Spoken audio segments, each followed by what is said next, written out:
Assalamu alaikum. Aziz ildeşler. Assalamu alaikum sapara aydım. Salam, iyileşler, selamun aleyküm. Aleyküm selam kimine? Kapara vatandaşlar selam hemmenize. Öňünden aýdaýyn bu taýda hal murada bugün hawa gelip bilmedi ýolçumyş bir yerlere.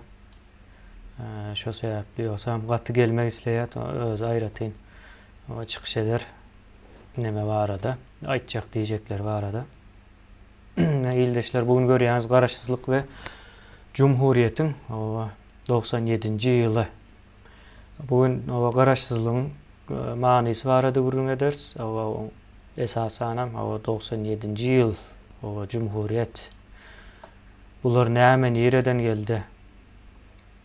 Kimler etdi? Kimler bardy? Kimler ýatdan çykaryldy diýilen yerlere köpräk deýineriz. Ondan soň şu wagtky diktaturanyň nemesine, bähbitleri, ýani şu zatlary ýok edip görkezmän saklaýanlygynyň bähbitlerini ele aljak bolars. Garaşsyzlyk näme? Birinji garaşsyzlyk sözüne seredeli. Sözüň nemesinde garaşsyz biriniň eline, ağzyna garaman, öz baştak bolup iş edip bilmek, ýani öz baştak adamlaryň garaşsyz bolmagy diýip aýtsam bolýar bu taýda. Bir adam garaşsyz bolsa diýmek öz baştaklygy bardyr. Ýani öz edip bilýär şo zaty. Öz edip bilmeýänligi üçin garaşsyz bolmagyny bilýär ýa-da güýç bilen bolmagyny bilýär käbir halatlarda. Ine türkmeniň misalyny ele alsak separa. Nähili ine garaşsyzlyk sözü 92-nji ýyllarda öňe çykan zat olam umumy bolan üçin bir 15 respublika değişli bir mesele bolan üçin öňe çykan bolmaly. Ýani meniň görüşüm görünýän zat ýani türkmen halky we beýleki respublikalaryň halklary garaşsyzlyk üçin görüşmän gelen zat bolmaly. Ýani hal muradaň aýtýaly gökden düşdi öz-özünden diýär-de asmandan düşdi. Şonuň ýalak bir gelişi bar garaşsyzlygyň bize. Ýöne aňsat gelen üçin hem hakyky manyda gelip gelmänligini şu wagt 30 ýyldan soň görüp bilýäs-de nämäniň gorjalasan gazany içinden näme bar näme ýok görünüp dur. Ýani sahnanyň arkasynda diktatura diýilen bir näme rejim diýeli, diktator döredip şonuň saýasynda gölegesinde iş ýöredýän eken 30 ýyldan bäri. Sesiňizi çykarmasaňyz bundan soňra ýöretmäne dowam eder. Şonuň ýaly bir näme parazit hökmündäki bir zat. Indi şol nämäde el atyp geçeli bu taýda. Ýani Türkmenistandaky diktatura diýip aýdylýar, ýöne edil diktatura däldir. Diktaturadan hem has erwetdir. Ýöne biz buna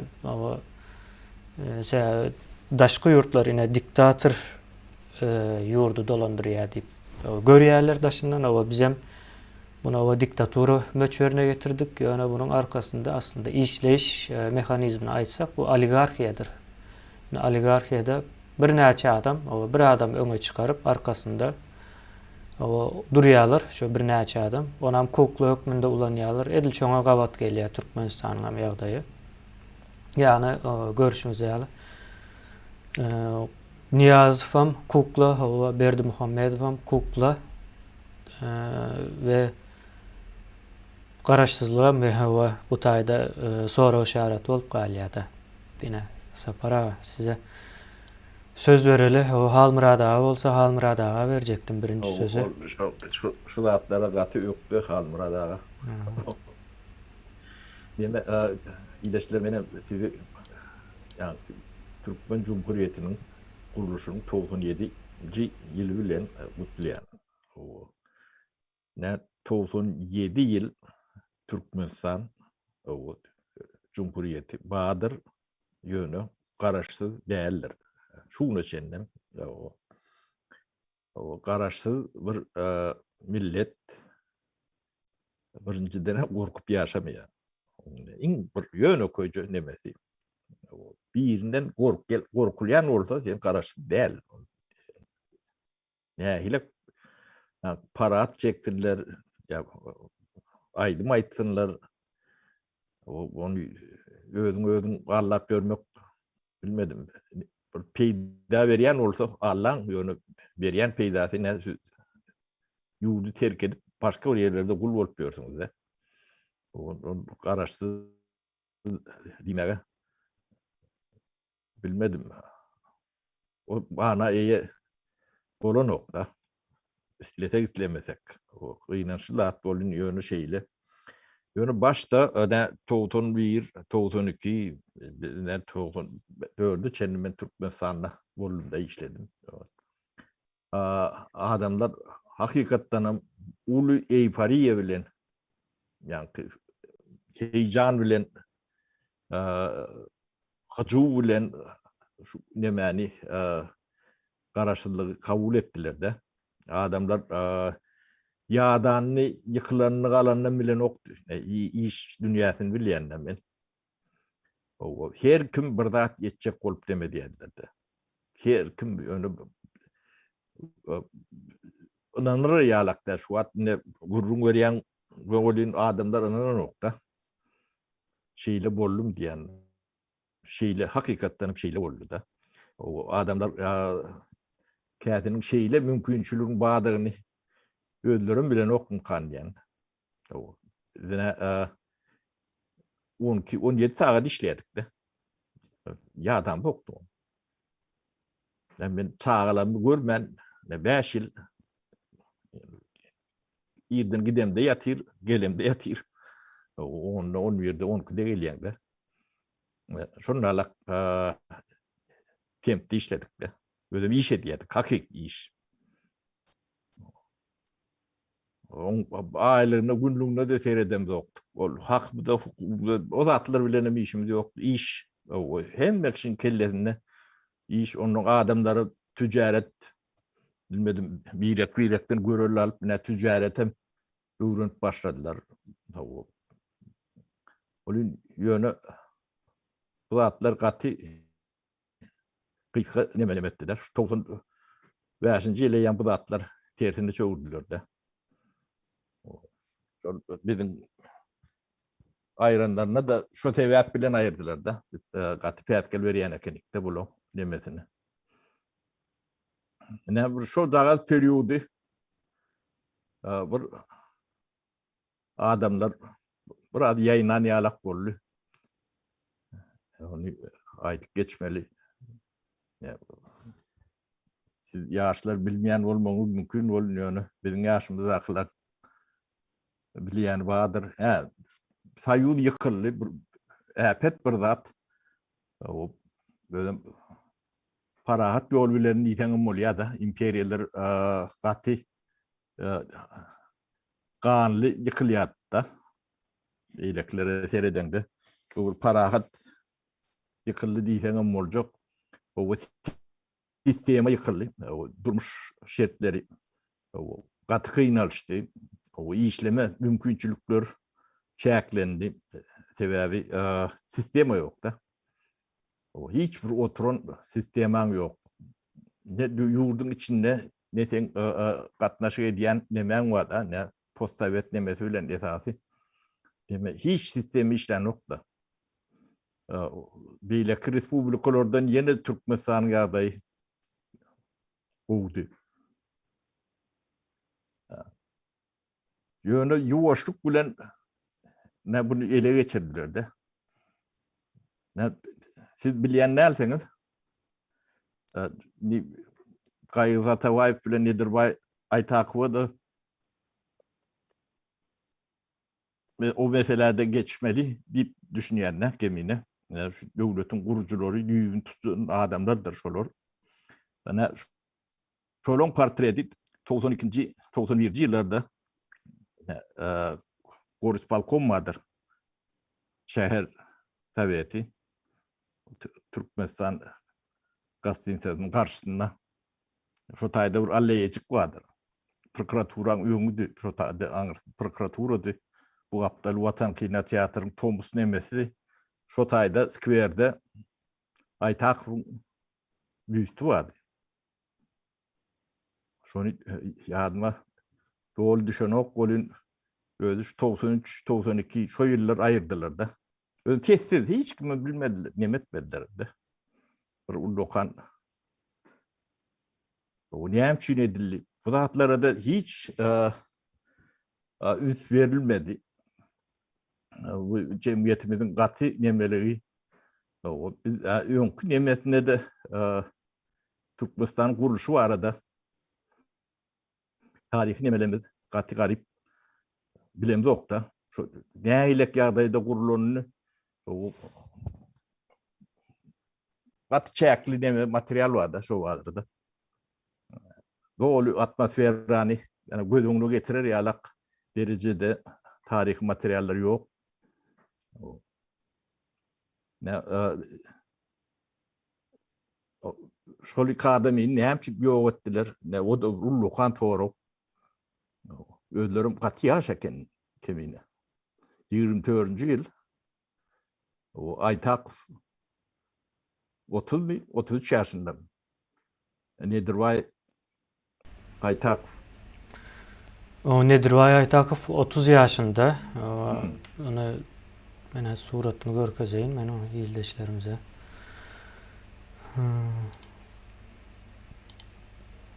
Onun ýaly gürleşeli suratlary görkezip, Satabayev 33 ýaşynda boldy. Hawa ine şu taýda o murtly nemeli olan, saçy köp bolan diýelim murty. Kommunist murtyna meňzeýär sapara. Yok, komünist olmasa Yo, o işle taýlak diýerler mi? var mı yani? Tutmaýarlar hawa. Murt goýsadam hawa iň soňunda Moskwada bulary neme diýär de öldüripdirler atyp. Hawa Nedirway Aytakow 30 ýaşynda eken, Gaýhys Atabaýew 33 ýaşynda eken şu wagtlar. Türkmenistan o Cumhuriyeti diýip o gurulan wagtda. Şu adamlar tutupdur. Yine de bar o başka yani esası çalışırımlaştırma işi. Tarih neme gaty neme de garip tarihi neme bilirim. Biz o mekteplerde de bunu beren oklar o edebiyat adam yok. Bunu öwrenme nemesinde de kapı yapıp adamlar öwrenir elbette bu. O näçe şu şey diýerler, şu soraga men jogap berýän, yani cemiyet. O bir zat o şu 92-nji ýyla çelli bar diýdiniz de şondan soň aýrypdyrdy. Ine şu taý gyzykly. Ona aýranam ine Niyazow döwrü bolýar. O Niyazow döwründe. Diýmek gaty çuňur planlanan bolmalydy türkmeniň o geleceğini ýok etmek üçin. Geçmişini ýok etsen geleceğini hem ýok edýäň-de. Näme ýasajak boldular ine? Ýasajak bolany ine Türkmenistan şu Niyazowdan başlady. Diýdirjek bolurlar. Şoda atlaryna ýani akyl ýetirip bilemdi ok da. Hiç bir logika gawat gelen ok.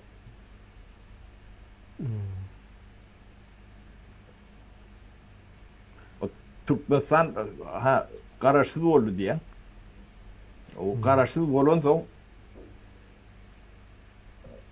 sen aňyrdan gelýän bir zat bolmaly diýip. Şonu garaşsyz bolup bolýar. O täze urýan bolsaň, sen o garaşsyzlyk barada gurrubetmenlerle täze urulan döwlet bolýar. Şu taýlada çap neme diýdi. O ters gelýär. Aýdyň bir zat O bu aýdyma söz bereli sapara. Men şu yankı nämene garaşsyzlyk meselesini aýdyp geçjek. Garaşsyzlyk bayram elbette kutlaýarlar. Ýöne garaşsyzlyk sözüne düşünýän adam barmy Türkmenistanyň içinde ýa-da daşynda? Dünýäde barmy şol söze düşünýän adam garaşsyzlyk sözüne? Her kim her kili düşünýär garaşsyzlyk sözüne. Ikinciden hem garaşsyzlygy bayram etmek, garaşsyzlygyna ýani näl diýin?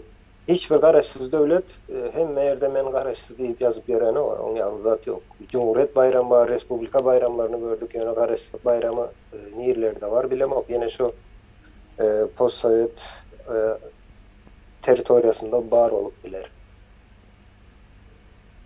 Yani ne için bize garaşsızlık sözünü öğrettiler. Hatta gimde de yanlışmasam başlıyor söz geçiyor bir yerde. Garaşsız Türkmenistan değil. Bir taravan var içinde. Hava şu garaşsız Türkmenistan. Şimdi nerede bir yerde vatandaşlar özümüzün üst verip görüyorsanız havarda beyleki de Türkmenistan havarlarına seyretken Türkmenistan garaşsız. Beyleki dünyanın Amerika seyretken Amerika garaşsız değil. Rusya da garaşsız Rusya diye aydan ok. Ya da Türkiye'de men garaşsız Türkiye diye aydan ok içeride. Japonya'da da Anglya, Avrupa devletlerinde de şolar var. Olur garaşsız değil mi kenaydı? Men fikrimçe olar garaşsız değil. Dine Türkmenistan garaşsız olup bilir. Gaty ken ulonyalar men garaşsız. Ol hiç yerde başka nämelerde geçen ok, geçmene geregem yok. Yankı näme yeri vardır.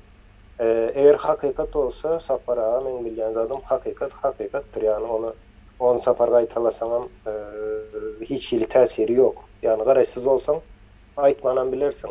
Kaysy bir adam men adam diýip suud etjek bolýar bir özüň adamlygyny. Özden gaýta şonu gaýtalap men adam ya bir ýere adyň ýazaňda ine kemine diýip ýazar ýöne. Adam kemine diýip ýazmaz, adam kemine. Nerede var şoň ýazar? Soňa mine garaşsızlyk bayramı. Hem üçin biz Cumhuriyet bayramı aslında Türkmenistan 97 ýyl boldu. Türkmenistan Cumhuriyetiniň döredilene 97 ýyl boldu. Ýöne hem üçin garaşsızlygyň 15 ýyly, garaşsızlygyň 25 ýyly diýip bellenilýär bizde. Ýöne hakikat Cumhuriyet olany. Ve esası edilen iş hem şol taýda edildi. Yine Türkmen yankı milletinin, Türkmen cemiyetinin adyna bir iş edilen olsa şonda yine hakyky sen territoriýaň eýem kanun esasında görkezilýär. Kabul edýär beýleki respublikalar ve özüňe bir respublika bolýar. Ol elbette birleşik yankı näme diýer birleşik respublikada sosyalist yani birleşen sosyalistik respublikaların içinde ýöne sen şu taýda bir respublika görünüşünde 97 ýyl bundan elan edilmiş. Ve kabul edilen zat. Yine şol hakikat. Ýöne sen gelip ol Niýazow garaşsızlygymyzy alıp berdi diýen zadyň hakikat mı? Yani on ýaly zat bolmady. İkinciden Türkmenistan ýalňyşmasam iň soňunda garaşsızlygyny elan edýär. Pribaltika 89-njy ýyl ýa 88-nji ýyl mı? 89'dan başladılar bular. Onlar 89'dan, onlar eýem talap eden üçin ýöne Türkmenistan talap etmedi garaşsızlygyny. Türkmenistan hatta taklamını çık. Görüşüp aldılar. Türkmenistan'da garaşsız diýilenden soň halmyra da gaýtdylar, ýene täzeden gurulanmasyn diýen düşünjeler barmış. Ýokarda ýankı näme O gen gatlar onu men ne birazcık ýadyma düşeni aýdyp beren, o tezden gutor. Indi yankı nedir aytak Beýle Satabaýew bulardan näme üçin gorkulýar? Ýine adamlar olara eýem ýok ve şolaryň heykellerinden gorkýan bolsa näme üçin gorkýarlar, näme üçin satlaýarlar şol zady. Hem de özüne bir diktator diýen adam men bir 2-3 sanat diktator tanayan olar gorku näme oň ýaly bilen ok. O heykelden näme başga ondan heykel 100 sana heykelden gorkýan adam del olar diktatorlar. Şoň üçin olara diktator diýilýär. Yani Stalin ýaly biri Stalin hakyky diktatordur. Hitler var hakyky diktator. Şolar gorkujak bolup görüň bir zat bilen. Ol özleriniň şolaň ýazan kitaplary var, ýankı düşünjeleri var, ýene şolar hakyndaky tarih çeşmelerden şol adamlaryň şahsiýetine äli bir adam bolupdyr. Şonu barlap görüň. Ine şolary diktator diýip bilersiňiz. Ol heykelden gorkup heykel ýekip beren adam diktator bolup bilýär. Mümkinmi şo zat? Meni aydın bir zat bada. Yani dünya tereden de görünýär. Olmasa içinde ýaşap gördüm belki görýänlerdir de. Ne Şweýetde ýaşap görnä. 30 ýyllar, 25 ýylyna ýadymdan çykardym. Bilemine Türkiýede näçe ýyl. Parad etip görenler barmy şu garaşsızlyk? Yani şolar ýaly. Yok garaşsızlyk eğer garaşsızlyk olýan bolsa ol şu günkü dünýäde ýestestvenle diýilýär.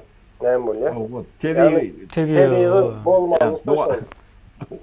Döwlet O bolsaň näme? bolaýmaly o hukman suratda. Döwlet diýen bolsaň sen garaşsyzlygyň bolaýmaly şol iki sen bir zat ol. Şuňky dünýäde, şuňky düşünjede garaşsyzlygyny gutlap, ona da buýsanyp hemme ýerde ýazýarlarda, watanda da şol garaşsyz Türkmenistan diýip geçýär, hatda giyiminizde garaşsyz Türkmenistan diýip giyimin aýtdyrýarlar, öwretýärler. Yani hiç kimem çykyp şonu soran ok yani. Bolýa bir adam ýalňyş ýazyp biler o garaşsyz diýip. Eme de şutayda neme var da. Sen garaşsyz diýen bolsaň, sen döwletin 24 ýylla gurulur. Şonu boýnuňa almaly. Mawa. No. Arasında ne? 91-nji ýyla sen garaşsyz bolmadyň, toň garaşsyz. Ona ýatdan çykarýarlar, yani çykardýarlar. Yani döwletin guruluşyny. Onun kelam söz edilen nokta. Bir yerde kitaplarda da geçenlerde çağları da bilenlerdir. O kimin urunlu, ne hile kulunlu, şu tarih yoktur. Onu hile ayırıyorlar. Yani bir karıştı. Yani onu teade devlet kurduk diyen oradalar. Onu teade devlet kurduk diyin. Yani son 30 yıllarında diyor, o da yok da. Onun şu paradı näme üçin ağladım ben? Näme üçin paradı ediyorlar? Şu yokladı bar edip görkezmek üçin ediyorlar şular. Mawa. O yani karaşsız değillerdi, karaşla adamini karaşsız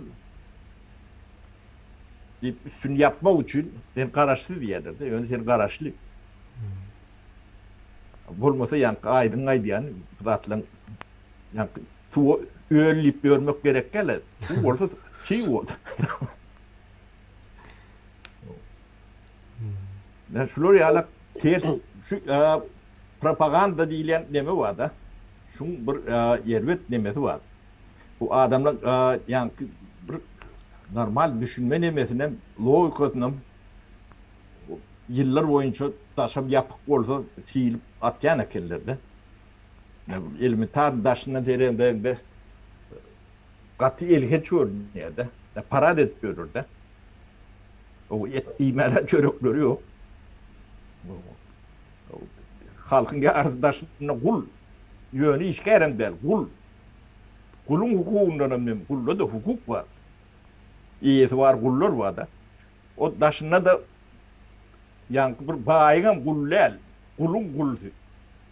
O tayda akım birine hizmet edip gören adamın işkerde. Kulun kulu oluyor da. Yönü kulun der. Yine de bunu para dediler. O paranın çıkmayıcısını ne çedini bir tanak gördüm ki.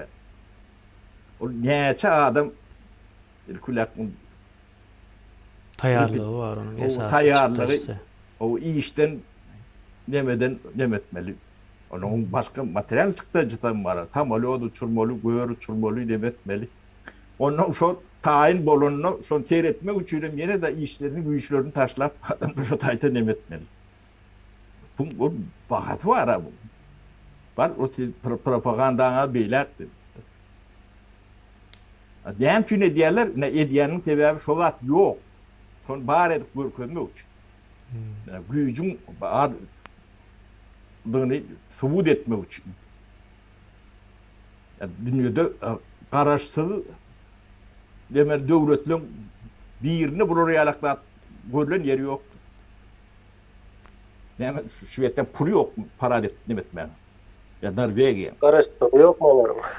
Karaşsız değil ya olur belki. Yani Norvegiya nemeden Şivetya'dan karaşsızlığını alanlar 4-5 yıllıkta 100 yılı oldu da. Yani karaşsız Norvegiya gidip gören adam yok. Para demetmediler şu. Yok zatların çıktıcısı var o. Kime Yo, hesap onu- vermelisin bunu? Onu yani bir logika atlayan bir mantık olmalı. O- Kim alacak oluyor? Evet, halkını anlamadın, başka mahallen yerin yok. O nämedir sapara bir tarapdan yankı göz boyagıçılık, yankı sahna, sahlan bir nämesi böyle diýen şoňa. propagandası var. Son narsizm var bizde. Ne şonun tesiri var o tabi. Hükman edaymeli. Hazırinen niyazıf eden için bu Kur'an kulu verdi Muhammed Famedya. Indi Kur'an kulu verdi Muhammed eden için bundan son gelen Hasan kovulsun ediyor şon paradan. Evet, şol zada bir zattır. Önüm deyip fikir ediyor olur. Bular diyende biz diyeyin. Bizim cemiyetin içinden çıkan adamlar emmesem. Dolon günlerim şöyle yalı aydım. Ona mı aydıp geçişine? Hemen Toylar dolon günler. O komşusunu Ama yal toy o- ediptir. Men ondanım o- kovulsun ediyen. hava olan şon ya, o bize mahsus olanlar sezimden geliyor. O gönüş o taydan o eyyem bir neyse nemeler tarafından yankı, psikologlar tarafından yazılıp, görközülüp, suud edilen zatlar olur. Şimdi neme tarafan var yine garaşsızlığı dine olur kutlanı ok. Hem adam kutlaya Türkmenistan'da her kimen birbirine o garaşlık bayramı kutlu olsun, garaşlık bayramı kutlu olsun.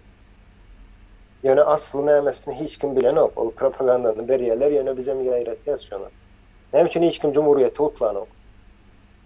Bağırlığını şimdi bilen o- okta aydım. Şu bir yıl Bağırlığını oldu oldu. bağırlığını öyle.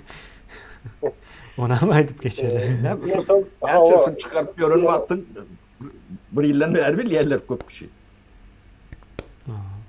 Yaş nedir şeyler. O Edil Türkiye'nin bilen den yani yaşı. Ne adı oldu? Türkmenistan Tamam. yaşı. Vatandaşlar garaşsızlık demek ol bir şey bir zattır. Bolaymalı bir zattır. Bunu garaşsızlığı men hazır yönek biz kutlayasa şon men bağışlan käbir adam görüne deyipler kutlamak yanlış ya da bir samskrak bir zat diýeniz. Onun sebebi şudur. Yine bir tebiýe bir adaýdaň. Dükana gidýän, elinde pulun var, bir manat berýän, sana garşynda çörek berýär. Bu bolmaly zat. Edilmeli iş bolmaly zat. Çörek alýan we gaýtýan. Kim şu tayda bana çörek verdi deyip çapak çalıp alkışlap kutlayış onu. Etmeli işi neden için sen kutlamak gerek de. Garaşsızlığa mı edil şon yağlı? Yani ben garaşsızlığımı aldım deyip her gün garaşsızlık kutlamak demek bu ne oluyor?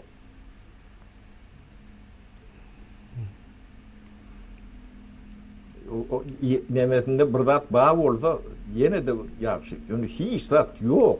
Yani, belan körü şu tayda yatıyor. Şular o bir yere köp üns berýän olsa şo zat ya yoktur ya da şo taýdan gorkýandyrlar ular. Yine nemede şoňa değişildi. Şu bulon propagandistlerini çenne ne aýdýan orada? Şoň tersini düşünmeliler. O ters okan yalap bolmalylar. O garaşsızlyk diýip bayram edip görün orada diýmek şo zat yok. Bolmalylar. Yani özleri aýdýa diýip bolýar da. Yani tersini okusaň hemme zat görünüp bu diýer. Elem katgen deme kemine ben Türkmenin bu ýagdaýa düşmesi gati emme bilmedim. Bu ýagdaýa düşmesi sapa rağmen bir zat goşaýyn şu taýda. Cemiyet o cemiyetçilik pikiri ýanky siz geçen hem aýdýaňyz döredijilik adamlar bolmaly da. Esas şol etmeli o döwlet ýa-da onu hökümet edip biler o syýasy maksatlary bilen. Ýöne döwletiň edýän işi däldir. Döwlet bu neme bilen gyzyklanan ok da. O cemiyetiň o näme bilip näme goýýanyny. Döwlet diýilende bir zat däl ol. Döwlet gatykän guramalardan meýdana gelýär. Her guramanyň öz işi var. Ýöne ine şu taýda esasy o jurnalist diýilen ýa döredijilik adamlar näme döredýär? Şu cemiyetiň öňüne çykyp o bir zatlary ýazýar-da netijede köpçülik üçin ýazylýar. Bular näme ýazypdyr şu wagta çelle? Demek keminine bu demetmeli olur da doğru düşünmeli. Yine ağırdan gelende bular yani propagandist demen öýjü der. Şo taýdan ýaýramalylar. Ýöreýte ýetişdirilende. O yani sen döredijilik adam bolup İslam adyny pot görmüp o ýalaklat yok. Ve onu gördüm yine. O belli ne aýlygan döwlet hökümet berýär. Lom şonlarla.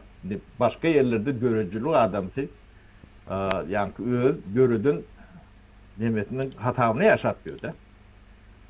Her türlü şertleri, rahatları bolmağı mümkün. Yani font deydi, grant deydi, şoňa meňdeş bayraklar onun yönü kitap ýazýan, çıkış edýän şo ganararın hemen kalam hakyň bilen ýaşaýan da.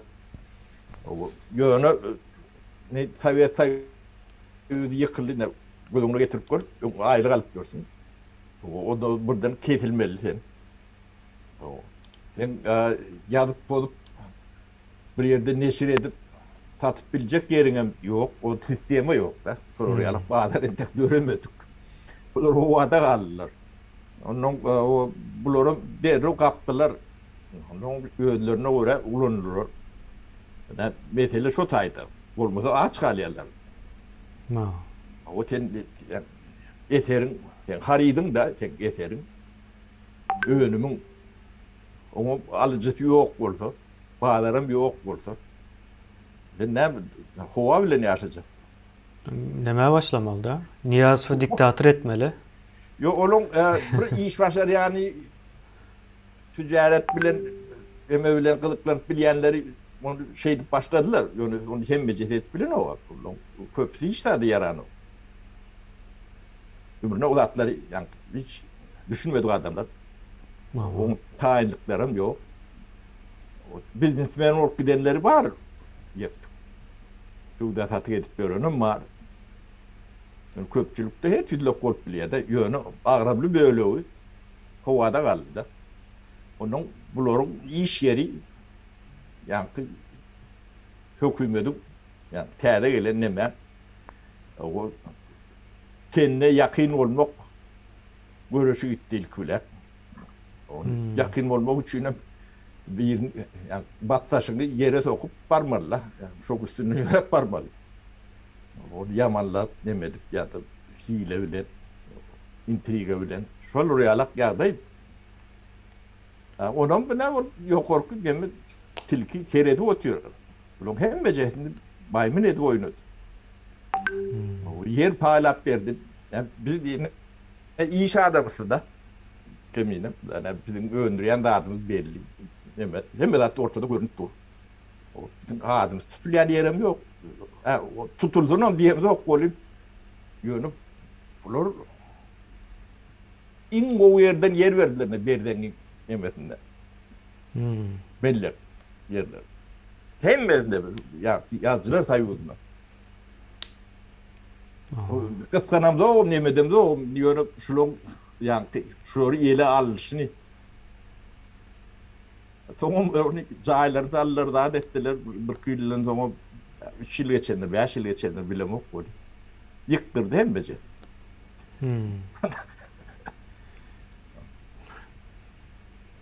Bunların köpüsü maymun oldular. Çok pres sekreterlerine, rahatlarına yani adamın kulağı dinler yalan derler. Yani suçuk yemez. Cemiyetten keret burada. Onun adamların çöreği şey dediğim ellip düşündür.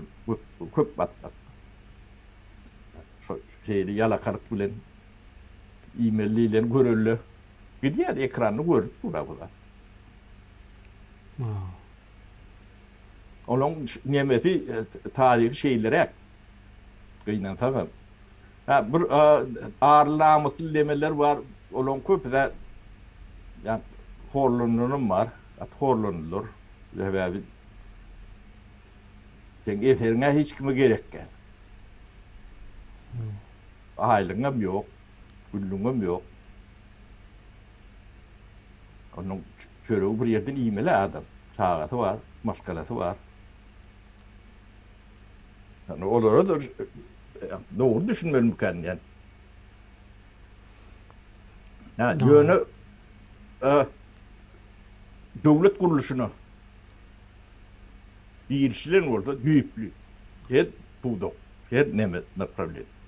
Yani bu da atlamıyor diyor, her diyor hoş.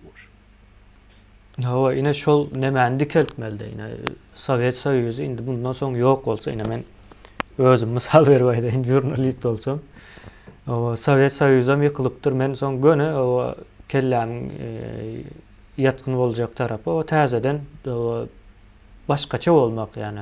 Özüň bolmak. Özüň bolmak üçin hem taryhyňa seretmeli. Taryhy seredip Başta kemine o döwürleri ýadyan podyanam ýok da. Onun adamın diňe dilden dile geçip tarih bolup galdy da. Yalanam öz apşiketinden, öz porçukosundan ya nakad verilip demedilip ýadylýa da. Şoň üçin hakiki bolup geçen adam çok demeli, şu tuğrotu canlandırıp bolanok da. Bilgi bilen şu bar demen, onun köpüsünü bilgeşin ýok etdiler de. Ýagdaý kıyındır. Tedavi hiç kim hiç sade düşünen o. Nimetmeliğini bilen o. Sistemi de yok.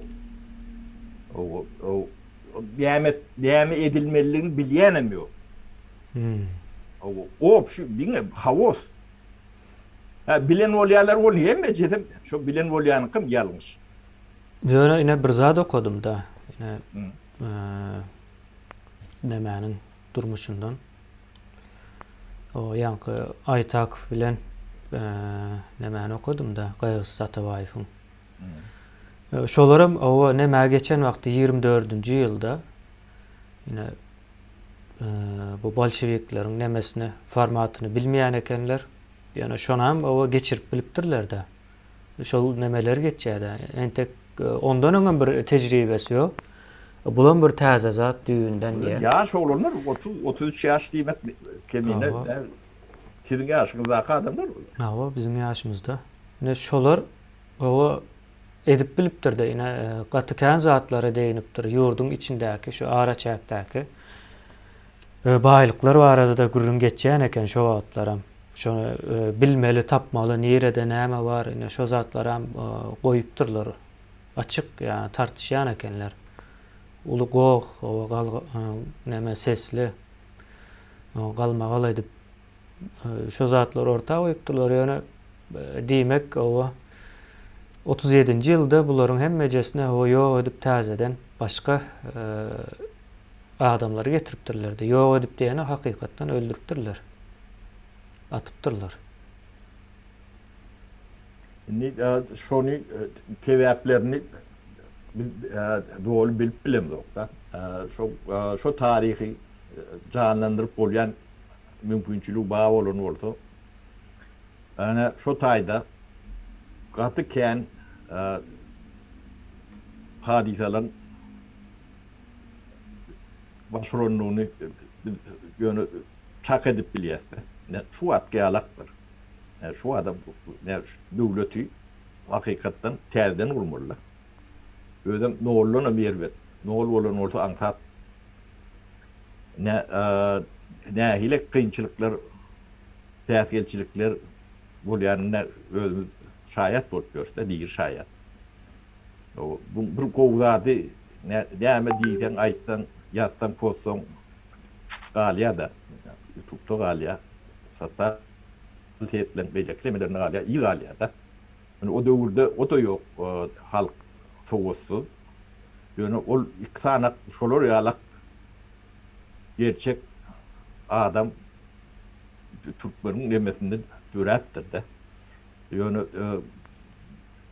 Türkmen aýallary olar ýalak adamyň gaty teýrek döwürýän bolmaly. Çykmakdan 70 ýylyň içinde biz görüp görse.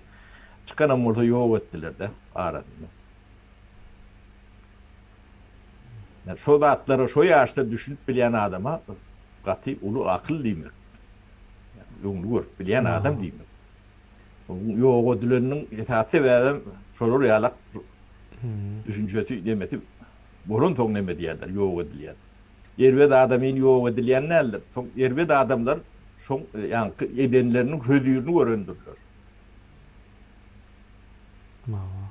O ene köpüsüm bilen kahraman bolup nemet görülen şol ýani ködüýüni görülen çağastyr. Ne Türkiýede bir ýazmy artist öýdýän. O näme dönüklüň kontinjanyny 10% dip. Näme diýär de o öllü gör. Öyle Türkmenistan'a şu dönük kontingentimiz vardır. Şu patent tani 50'den geçendir. Vatanı katı yani ardağını satıp bilen millet burkallıkta. Yani sehellerde de satıp görün millet çuvattı. Yurdun içinde o trilyonların varlığından haberi yok. Hovo. $1000, $2000 satılıp görürler. O sehellerde yani sehellerde başka neme düşmanına hizmet et bilirlerdi. Sehel yani ulukan da adam değil. Prezidentim şöyle ediyordu. Prezident koyduk diyen adamlar şöyle ediyordu. Yung hiç tat görmedik nemi. Katı ayrılganç yani Türkmen'in demesi bir kaptalım netice ayrılganç onu gördü nemesi nadanlığın nemesi yani iyi gelip durumda hatta sehel bir fikir etsem hem de ortada görürük bu da yani şu göreyecek adamlarım yani yok ediyorlardı şu halkın düşmanı arkayı görüyorum ya şu oraya dağıtılan hem de şu doğruda da biliyorduk. Yemet çok olayanlardan biliyorduk. Öyle. Yani halkın hakiki düşmanı resmi.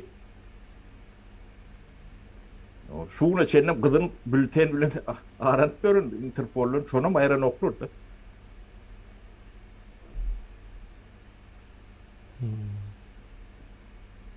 Katı gendir bu yani tarihimizi bilmeyenimizin yetaat demelerine şu atları düşünmedik için yani adamla kelle karşı akıllı yetmesin değil edilen zatlar olmalı. Mümkün başka yerik böyle yerler.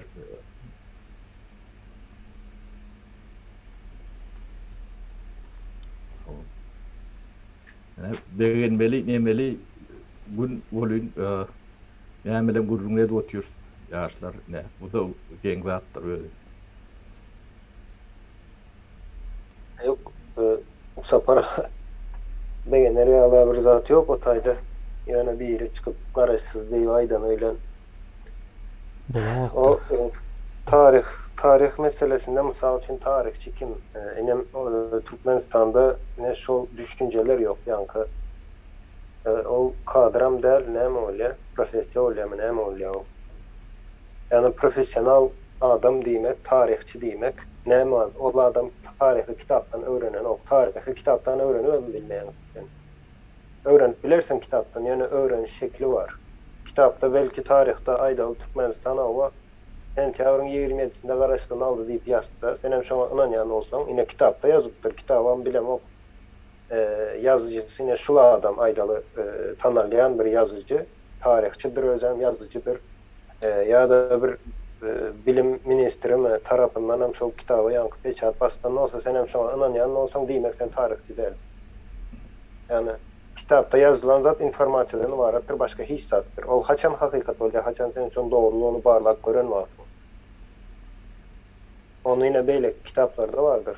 Neme değil teoriye veriliyor, son yanlışlığı suud edilmesi, şonu kabul ediliyor. Ondan kitaplar suud edip görkezyendir.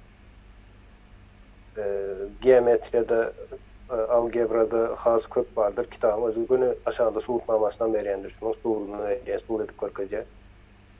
Indi şu zatlar bolman tarih kitaptan öğrenen yağdayında sen kitapta öyle qalarsın. Sen hiç ili tarihçi dersen. Indi Türkmenistan'da ne açsan tarihçi var. Hakikat tarihi manası, öz manası ile öğrenen adam. Yani üniversitede tarih bölümünü utaran adam tarihçi diyorlar. Evet. Tarihçi olmak mümkün zaten. Anfak değildir. 3-4 tane dil bilmeli. Ne tek tarihini o Fars dilini yok ben bilmeli. Ben kökün şu tayı onu köyüne Osmanlı dili bilmeli. Osmanlı çağır. O Greklerin o develerin dillerini bilmeli. Yani tarih şu taydan geliyor. İngiliz. Bizde sol nämeler yok, sapara. Indi yankı jurnalistika näme? Jurnalistika bir yerde berilen habary alıp, awa şol hakykat, aydaly jurnalist näle işleýär? Mysal üçin haýsam bolsa bir döwletde bir jenayat işlendi, jenayata yankı sud karar çıkardı. Jurnalist şol sudun kararını çıkarıp ine şu şeýle bolupdyr diýip aýdan jurnalist deldir, habarçydyr. Habarçy başga biri, jurnalist başga biri. Habar vermek bir maglumat alarsın, şonu perewod edip aýdyp berersin. Perewod edip diýenim, ol habar belki mediada ýokdur, sen şonu mediaya çıkarýan diýeli. Sudun kararını. Ýöne jurnalist diýmek şol bolan işin, wakanyň hakykatyny gözläp tapmaly bolan. Ola maňsady işler. Ne şoňa jurnalist diýilýär. Bizde ýöne habarçam jurnalist bolupdyr, beýleksem ýazyjysam jurnalist bolupdyr, mümkin däl oň ýaly zatlar.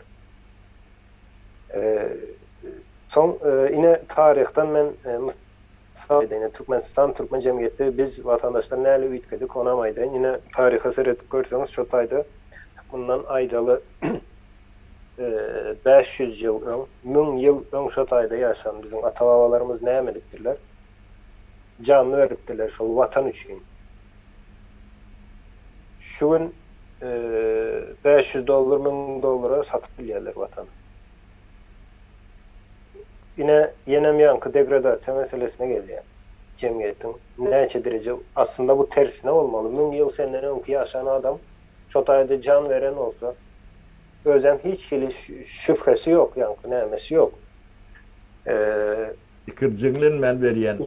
Dinlenmen gönü bir jogap bardyr. Eger düşman bolsa, düşman gören ýagdaýynda ýa-da şol jemiýetiň öz içinde de Türkmeniň däpdesturlarynda da var. Öz içinde bardy geldi bir ziyan berýän biri çykan ýagdaýynda näde göreşipdirler şolara karşı.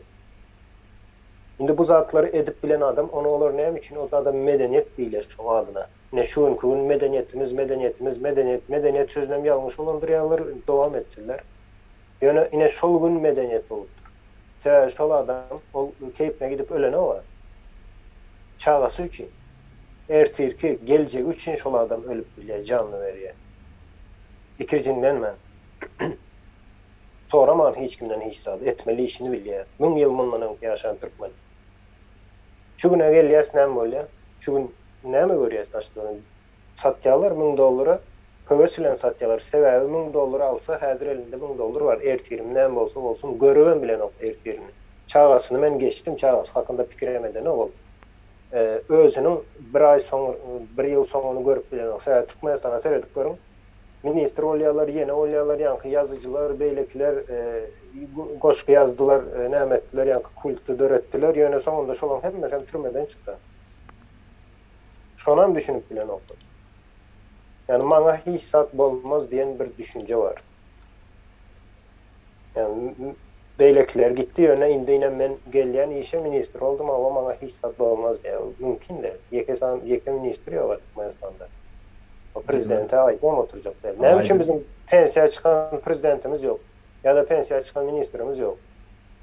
Ya da beýleki deputatlarımız ýok? Näme üçin de pensiýa çyk telewizorda nämede göremiz? O parlament diýmek zat, meclis diýen zat oýunjak däl.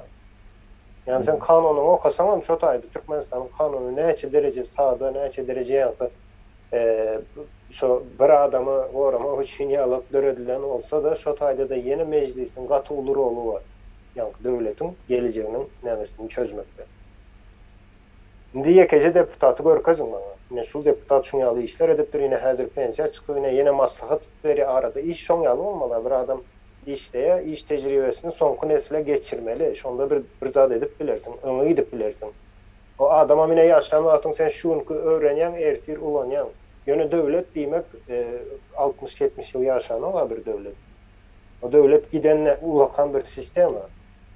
Onun içinde sen aydaly bir 10 ýyl işleyen adam soň täze gelen işçilere öz maslahatyny berip biler, ýalňyşyny düzeltip biler. Ya da öz ýalňyşan ýerlerini şoňa öwredip gitmeli, ýazyp goýup gitmeli. Ýani bir informasiýa, bir ýazylan ýanky öňkü bolan zatlaryň maglumaty elinde bolman hiç hili iş edip bilmeýän mümkin de. Aydın ýanky pensiýa çykan minister ýekinen mikän ýöne pensiýa men Türkmenistandan ok. Şuradaydı. Siz hemen tek pensiye çıkandınız o. O Türkmenistan'dan çıkamak günü Şvedler pensiye çıkardılar. Pensiyeden de. Başka ne de yani dinlerlik pensiyeler göreme olmuş yani. O näçe pensiya almaly ine Türkmenistan'dan? O Bilmedim. çıkan Gerçekten o onu ministrler, zam ministrler. bilem o. Onu öldürdün sonra almasan. Baha bellenen däldir. Türkmenistan'ın yankı pensiyon fondu şu an bilemek näle işleýär mümkin değil. Pensiyon fondu ayakta tutabilmek için iş yeri olmalı. Hukman soratdalı iş yeri olman saparhaneye de pensiya versiler. Türkmenistan'da şu an berýärler pensiya deyip ol manat. Yani o manat ülenem ýaşap bolan ok. Yani Ben ne 3-4 devlette işledim de oturun yerinden. Ne şolun hem mecetinin pensiye alyan. O bir yerik bir yerlerde Şvedlere geçirýärler. Yani Türkmenistan, imkan işleyen yerime Türkmenistan'dan hiç sat yok. Sapara olar. Olar ýok etmeň izin. Mümkün olun yönü soruyalar. garaşsız olsaň şoň ýaly bolýar onda diýmek. Bir söz var oruslarda yani preemstiniz diýeri. Yani Türkmençe näme bolýanyny bilemok men. Dowamlyk bolmaly. Yani sen aýdýanyň bolmaly. O şol zat yok. Atly inançly. O yok bolan soň ne şoýalyk degradasiýa düşüp bilýär halk. O ödüm yani elimin her zatları düşünmeden korkuyorlar. O düşünte bir elbet zat bolacak yalak nemeleri var da. Käbir şo nemeleri eşdiýär. O şu yer su reforması var da nemeleri onu öýrütip bir gepleşikde. Halkın bizim düşünüşümüz yalak düşünýän kan niýet yok belli düşünen o kan. Şol zatlar Yamaşkandan yine de üstüne dolunup gelmeli kemine. Ýa, ona gürleşmeli biz. Şunun ýaly bir Türkmenistanyň gysgaça sadaca tarihi. O bizem bilip baramzok tarih nemesine. O tarihi o bilmem gutarban bolmaýa. Materyal yok bolan soň nädip biljek, ninden biljek? Olam yok, soňam ýöreýte de öwredilmedik. Bolýa öwredilmedik. O eneden atadanam geçen ok bu tarih. Zaten yankı o zatlar yok edip dünýäden şey dip izolýe et demezsen ne yapıklığının esas sebebi ne Türkmenistan näme üçin yap? Ne şu adam yapıp da Şu wagtda düýünden yapdylar olar. o internete mi yaptılar? Ya o yoğun yap. Näme üçin etdiler? Ne edellerinin sebebi siz karaşsız değil.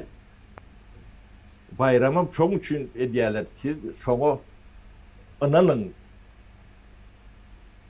O siz karaşsız değilim bolsaň karaşsız diýip düşünün. İň bolmanly. Şol atlar üçin edilýär, başka hiç diňe bir propagandistik nemeti var. Mazmuny ýok.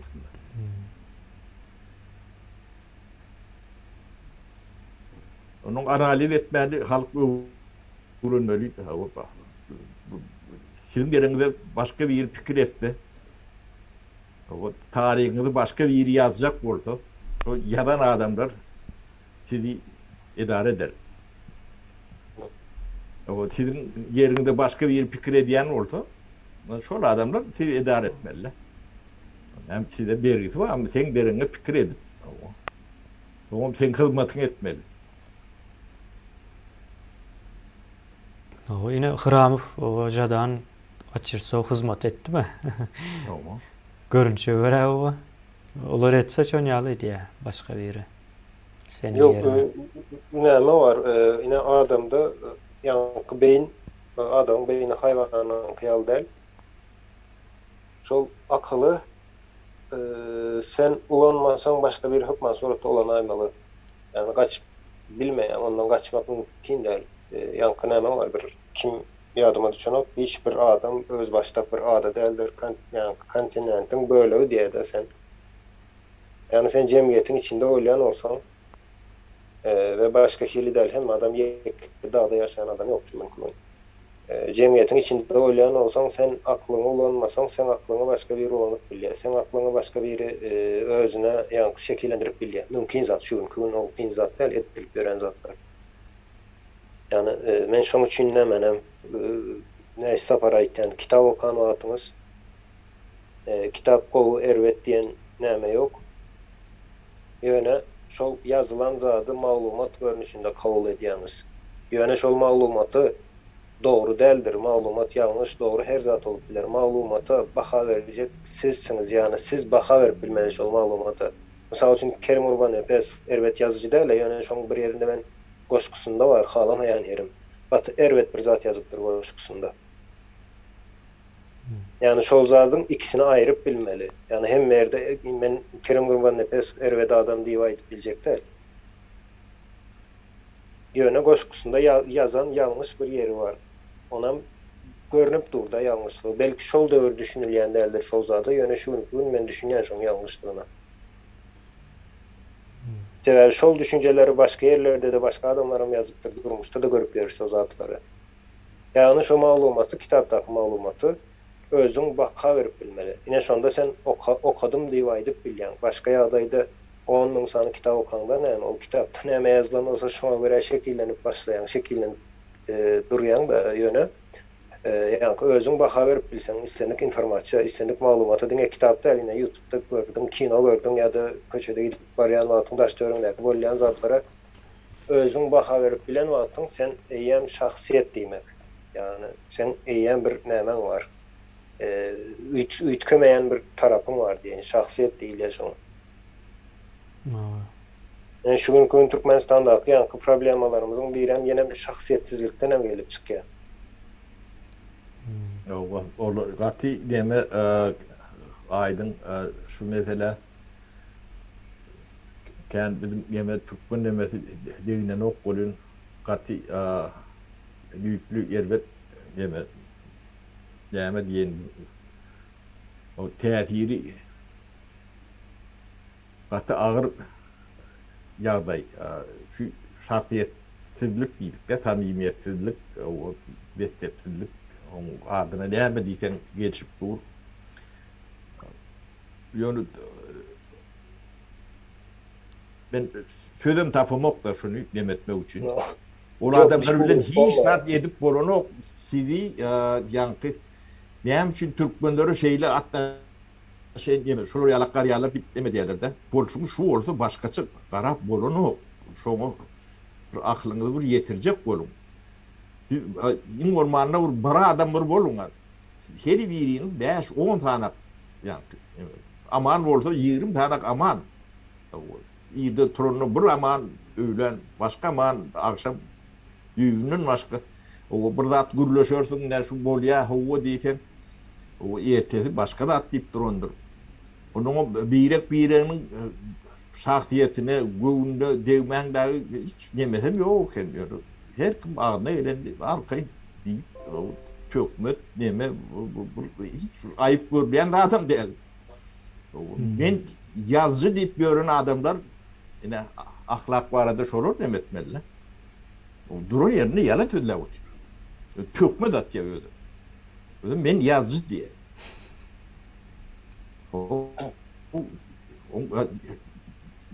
Sen o cinayetkar bolýan sen jemiyeti şey daýlap görün bolmaly.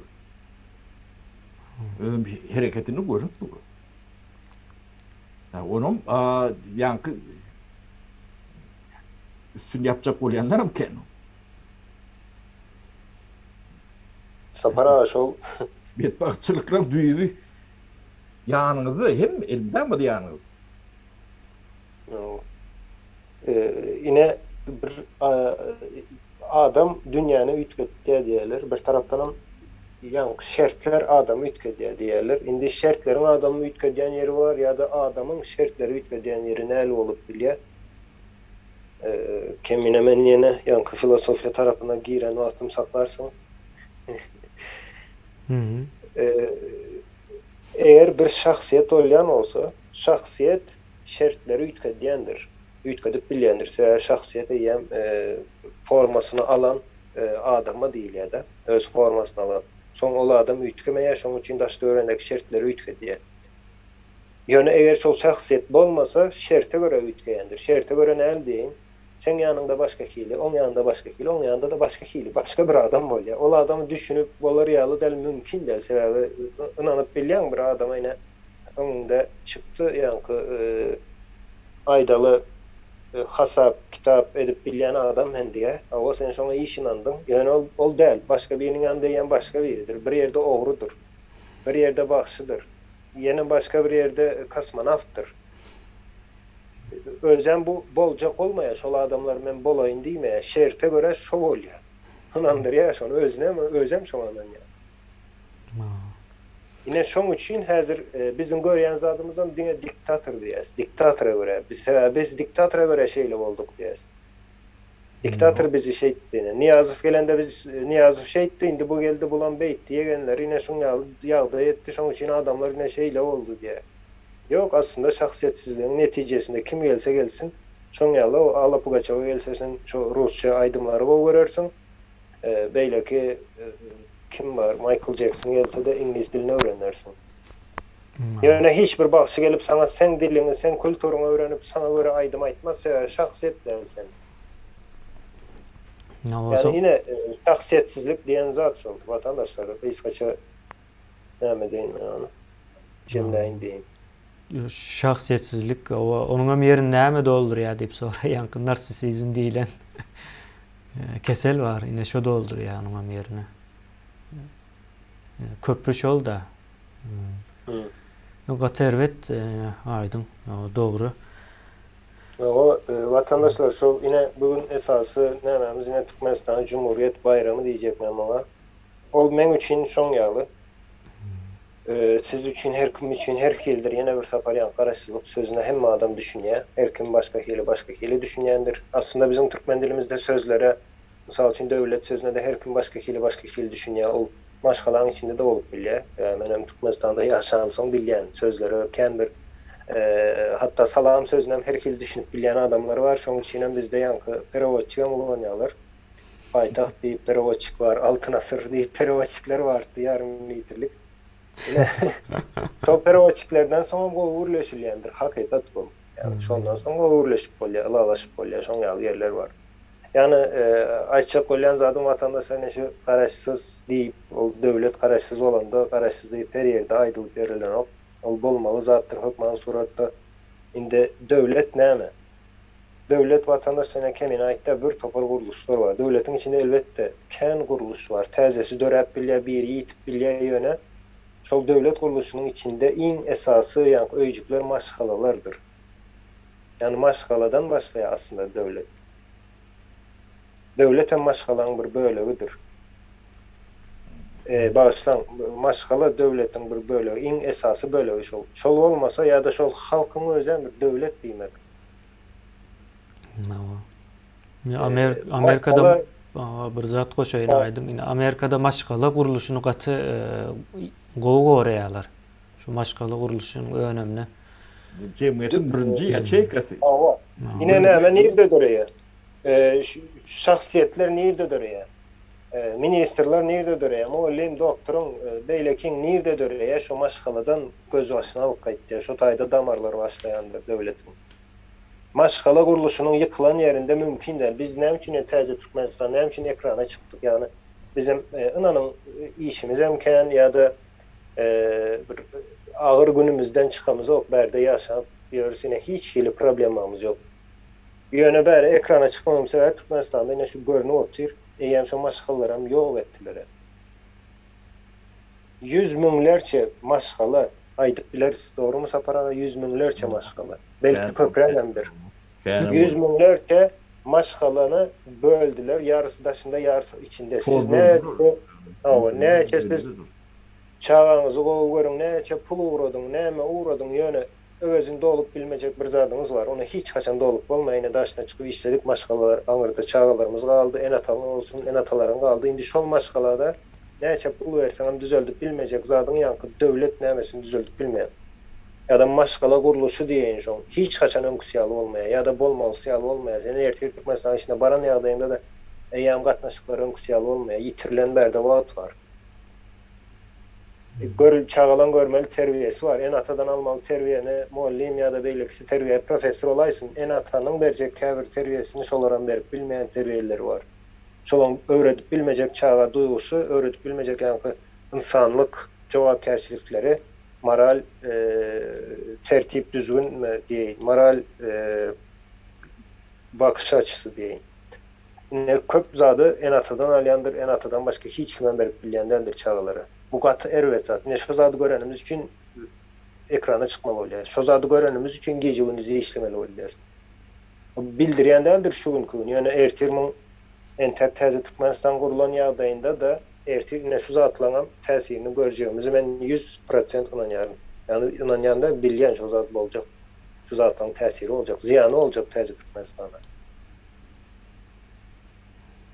Ya aydın ya şu an Türkmenistan'ın içinde bu yaşaş görün yani katlak var da katlak diyelim.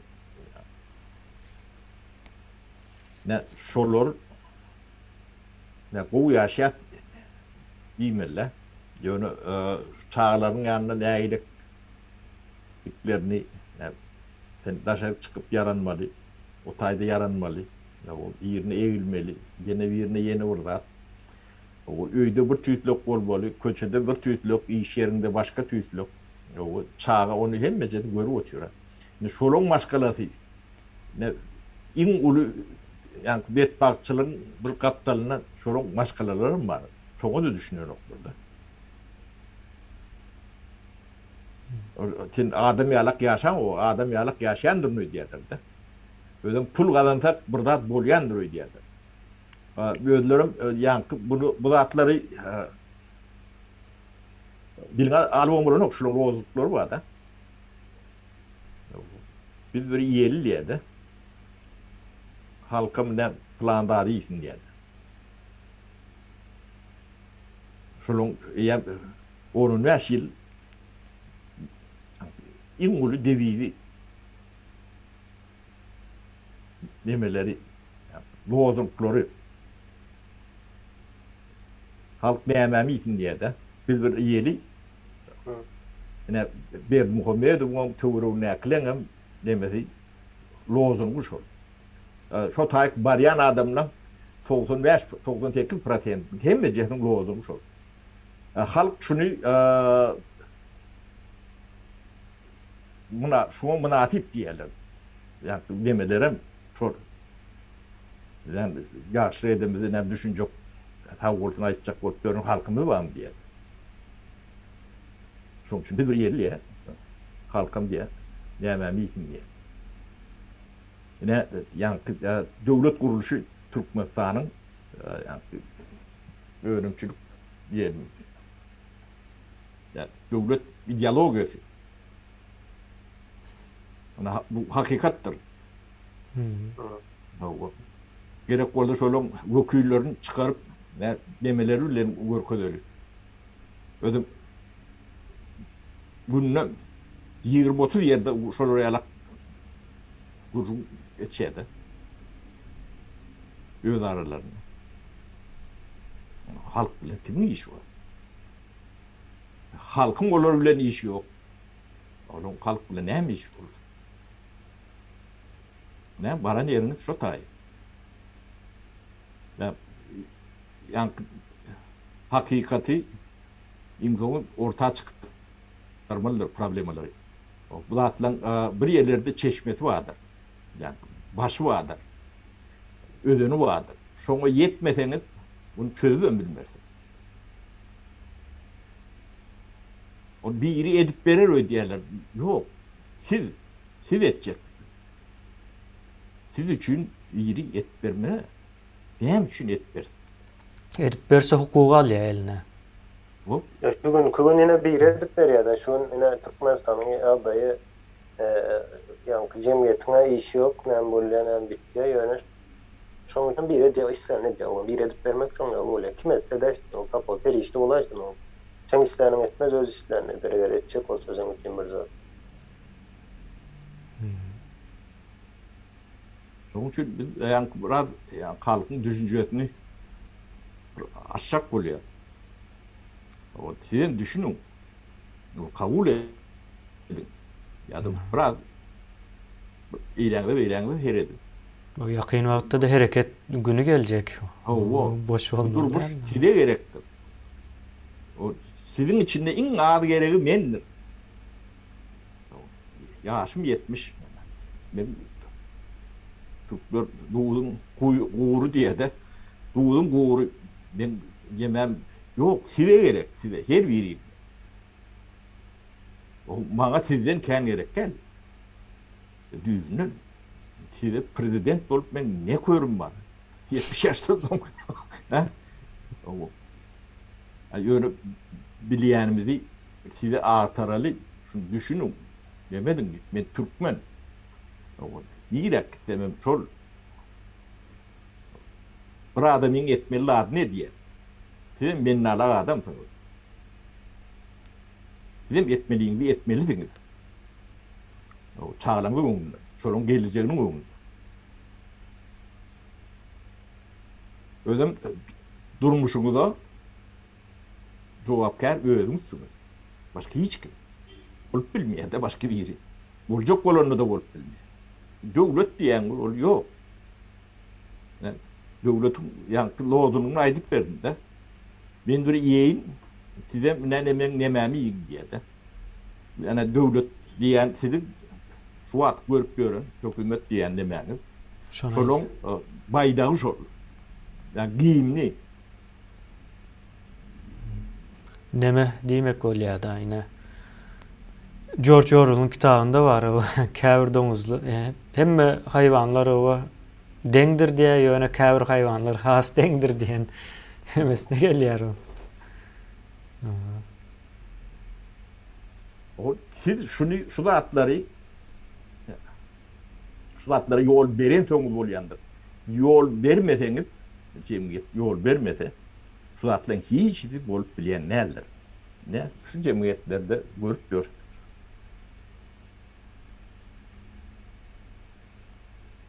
O durmalı yerine de durmalısınız. Yani şoňa şahsiyet print diýilýär. O sen yerine sen başkalaňa biri näme kömek etsin. Borç barmy? Yani pikir edip görün. Tebigatta hemme kişi dene. O teň yerine bir kelletini ağırtmaly. Çaýyny towatmaly. İşini taşlap pikir etmeli. O seni yani kıyışarıp çay içmeli. O kölöwden o kölöwe tüýüş. Öyle zat bolýan näler? Bolanyň netijesi şu näsibin kälap bolýar. Ne 96-njy ýyl kemine Türkmenistanyň Aşgabatda Gulbadar açyldy da. Hawa. İşkar eten okdy. Biz yani Pribaltikadan näçe para etdim. Bir kübün tanak işkar işlediydik de. Pribaltikadan. Ýöne bizim şu işten ayrılanımızda 1,5 mil geçende yani Gowdan nemesiniň ýanynda ýa Gulbadar ýerden yani işlediler şu taýyk çykýan iş verecekler barýan ekenden Gulbadar diýip. O Gulbadardan geçen yani taşına çıkıp Gulburt bölürdi. Böyle ağramlı öyle o. İlaçmış protein. Şuna da kelleňizde bir neme yok.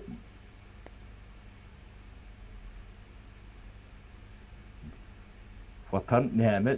Ýene de bunu bayram edip berler. Tant edip Gemlerde tant edip bayram edip berender mi var? Hawa. Katı gen demek kemiğine bilmedim ya ben üytgaptарын men düşünem ok. Yani şu Türkmenin ya fikir edişine emetmede düşünüp bilem ok. ideologiyası bolmayan bir neme öwrüldi cemiyete. Her bir cemiyetin bir ideologiyası vardır. Yine hatta bunu nemedi alalı. Ben kavriyerlere girecek yine. Aydın azıcık felsefeye gir. Ya, Avrupa'da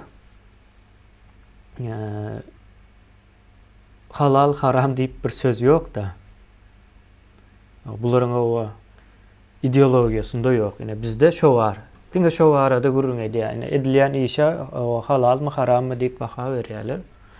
Manısından bilen oklar. Yani Avrupa'da o ösmeli deyilen bir düşünce var. Bilim. O bilim sözü. Yani science deyip bir söz giriyor. Bilim hem onun yerine geçen ok. Science sözünün o karşılığı bilim değildir.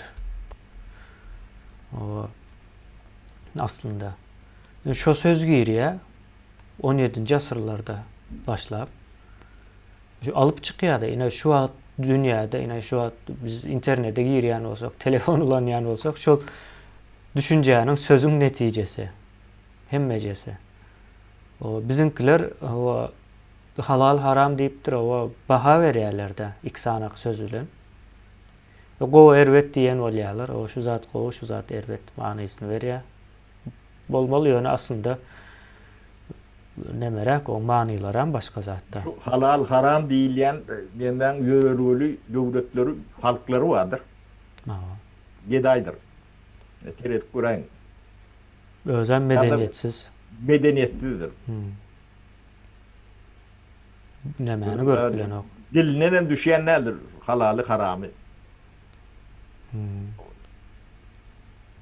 O ikisinde de samimiyeti yoktur. Halal diyenem samimi değildir, haram diyenem samimi değildir. Yok yalan. O. Yalan. Yok. Indi halallen haramı aydiyan adamlar o sözlerin yani kökü en esas nemesi İslam dininde var da. O din nemesinde de deliyor yine. Aydın yine. Din, Buların ama aydiyanı. o tayda değil. Indi bular yani dini özlerine şu dini sömürüyorlar aslında. Yine Doğru. bir toprak Dini ulanıyorlar. o sapara inşallah maşallah da diyen sözleri ulanıp ne diye inşallah ya da şükür etmek yalık ne diye sapara vahabist diye. Yani şu sözleri ulandırmacak olsan aslında vahabistler tersine diyorlar. Sapara ayda neden o? Dinde de aydılıyor. Men adımı ulanacak olayan önünüzde çıkar ve dini bir özbehvidin için ulanmak günah bir zatlığını görközülüyor. Sapara da şunu aytman diye, etmen diye yönü Türkmen dilinde aytıyor onu. Ona da yine vahabist diye.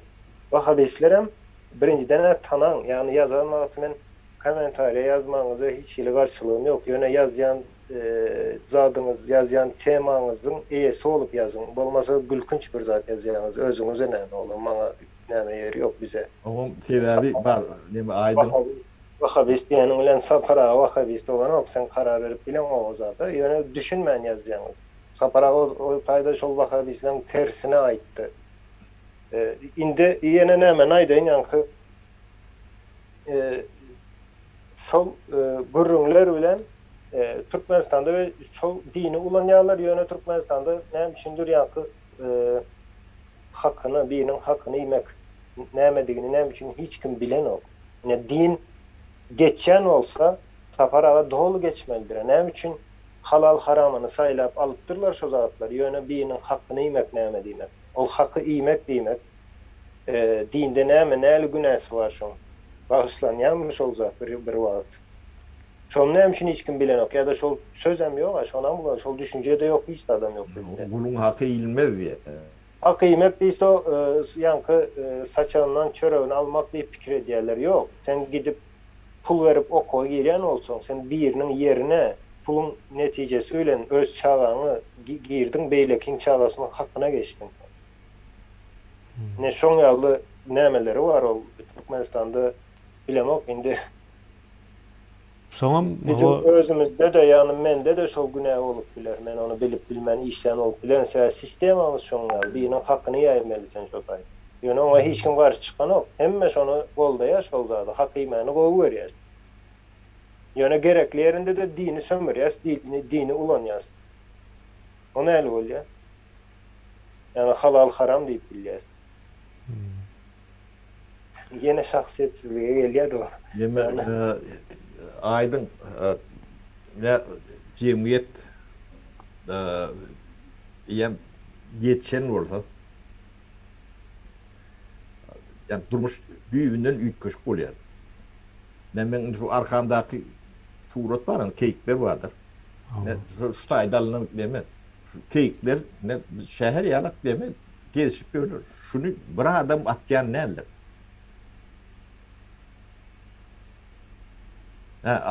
Av dövrü oluyor, tokoya gidip atkenler. Bunların gezişip ölür. Ne şuları ne ödüm kapır değil ya, haram. Bu ne? Bunlar da şular yalak. Yine de o hemme zalimlik edip o cennete gidecekmiş. Beyleklerem. Bularım kapırmış. Ya kimin cennete, kimin neme cehenneme gideceği ol neme de. O bizim işimiz değil yani. Yine özüne baha vermeli menin aytjak bolýanym. Senin edýän işiňe seret, onun kaseret. Bizde şu an öyle işi ne diye, öyle işin bu hemen bu diye. Yani bu etmek için ön ödünü yatırım yapılan. Yani okuyan, öğrenen, kârin iyisi olan. O eden de adam değerli. Yani diyen ortalar ne Şüvet hile, Şüvet kaçtı deyip nemeti vardır, şu lozun vardır. Siz halk mememiyetin niyen olsa bular ne bizim nememiz Şüvet kaçtı bolmalı deyip öndürüyorlar da.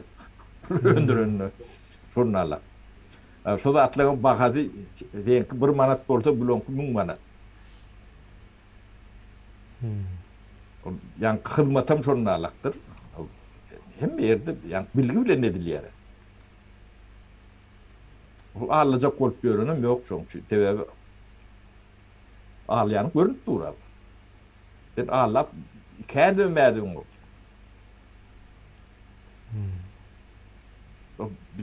Duruşuyla hem üstüne de tökmedin üstüne de tökmet yani dillerine gelen daha da dik görüyorlar. Çünkü dönem ilni dövür geldi, vakit geldi. Yani size de yani ağat gerektir. Türkmen, nickname bilen neme yapıyorsunuz, biz onun karşılığında yani nememiz yok. Yönü sizde de bir şahsiyet. Yani aman olsan, amanın, berdi olsan, berdidin. Şu berdiliğine de güvenmen, inanman, demetmen gerektir. Size bir yüzlü, şekilli bir adam olur. O korkan dip demet görmen, hem yani birden açtan korkulmaz, hiç de adam olmaz. Başka bir nemi var. Kim yüzünü görse üstüne tökme de atıyorlar. Ne o nemi var. Ne o da ne sizin kövrünüzdeki adamlardır. Ne ben size görürlü olmak için ne adım bilen, yüzüm bilen çıkyanla. Ben başka işim yok. O aydılayan da atlara da gödü ediyen ne? Aydı verin sonunun cevabını verelim diyen ne? Kâhne sesmem çıkarım o. Ya, yönü o tökmede atıp göründürüm terbiyelemediler. Ne olurum yuvoşluk bilen terbiyelep başlar. Cemiyet yuvoşluk bilen Türkmen cemiyetin bir adam yaşap bilecek cemiyetine olur böyle. Ya, onun rahmet bilin. Bu da ul iyi iştir. Ne bizim edip oturduğunda adımız ne boş kurlar oturuyorlar diye de öyle boş değildir. Ne tidi bir yani cemiyette ingolmandı başardığımızdan temelde başarı yaptığımı ayıp bilecekken o size yani düşüneceğini de tehir etmek için ediliyordu. Yani onun için sizden plom alamız o. Plom verin deyip ne diyorum da. Meyleti ne diye, yüreğimizde ne diye. ne halal diyecek korduğunda şuraya yalaklarda halal diyeyim belle. Onu o sözüm kullanırım. Yani bir adamın, bir Türkmenin yetmeli adı ne diye. Kendim del adam del. Sizin her birinizden koşun hoşmurdunuz. Ne haramlık çok ayda yatındır. Bağ olsa, ulancak olsanız, o tengerine kemiğini işlet bilme de yata para işlet bilme. Ben bu piyentedeki adam tengerine hem için işleyeyim. Ne? Rahatları ne? Real ne şey etmemedim.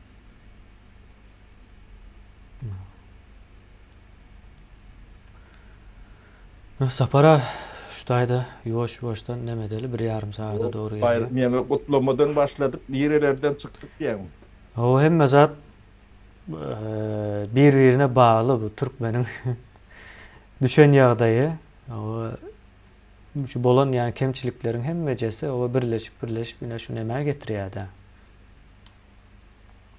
Şu gürümlere getiriyor sapara. Şunun için gürümle etmesek bolanok. O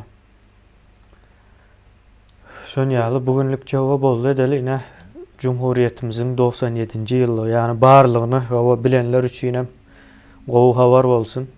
O şoň bilen gutlaýar, o ene de bolsa par. Bundan soňra mawa dowam eder. Gizlenen, owa saklanan, ýok edilen zatlaryň hemmejesini biz dikeltmekçi. Ine onu bizim ideologiýamyz şoldur. Owa täze Türkmenistany gurýas diýip aýdýas, ýöne biz şu öňkü ýok edilen zatlara owa täzeden dikeltmekçi. Gowum bolsa, o taryhyny bilmeliler. O tarihte şahsiýetlerine şu Aytak filan Atabaýew ýa-da nebeden orada hemmejen aýdyp bolýar, ýazyp bolýar. Näme bunu halkdan gizlemeli? Bu sebäbi bolmaly. Erwet bolsa erwet ýerine ýa-da aýdyn orada gowy ýerine aýtmaly. O tarihin bir yer bir emesi var ha, bunun bir objektivni. Geçeni bilmesen öňüňe teredip bolanok. Ne teredip bilmeýänini şu ýa ýapyk tiýatlaryň netijesi şu zatlaryň hemmesi. Ben şonu açmak bizim nemämde düşýär. Ýolunu açmaly. Hem de ýetip bilersik. Hudaý däle.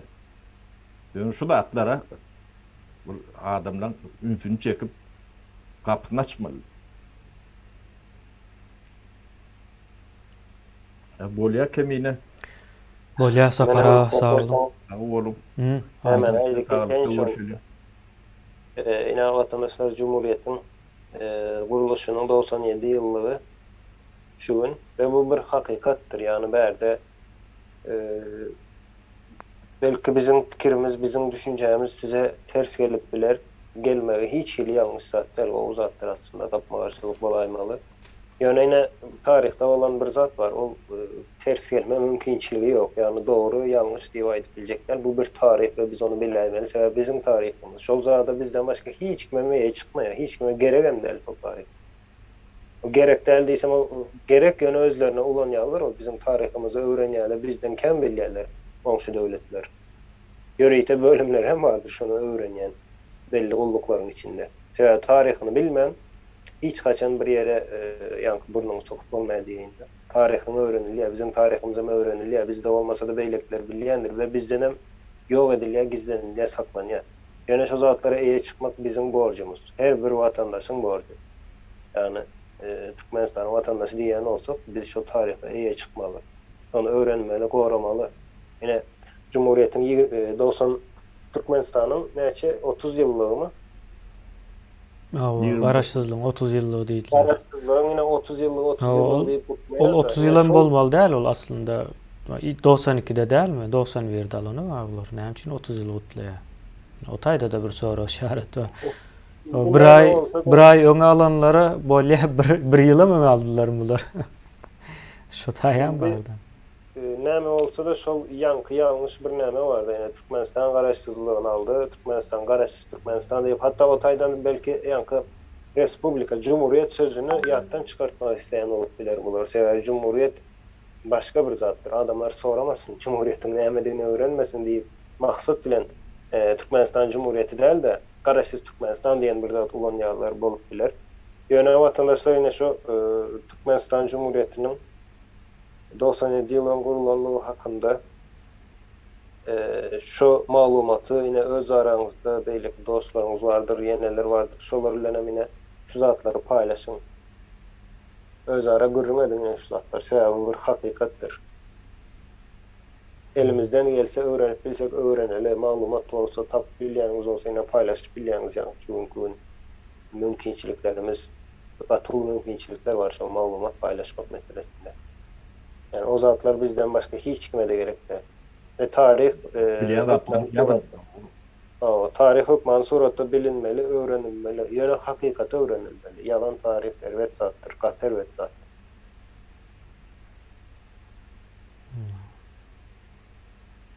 Yine son ýadyra sağ bolmaly, menen hoş düşünýärdi. Bolýar, sağ olun. Giýjäňiz haýyrly bolsun.